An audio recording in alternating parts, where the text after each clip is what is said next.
இப்போ ஜெயகாந்தன் விருதுகள் ஷார்ட்கட் பார்ப்போம். 10th தமிழ் புக்கில் இருக்குது. சாகித்ய அகாடமி விருது வாங்கியிருப்பாரு.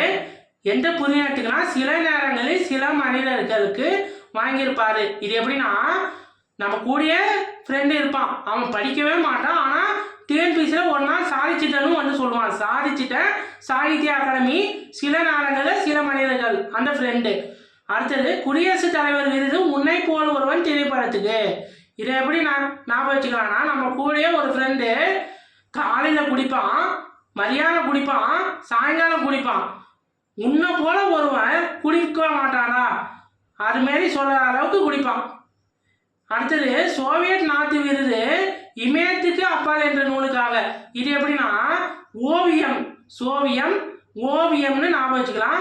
ஓவியம் வரைகிறாங்க, இமயமலைக்கு சென்று ஓவியம் வரைகிறாங்க. அது பார்க்க எப்படி இருக்கு? அற்புதமாக இருக்கு.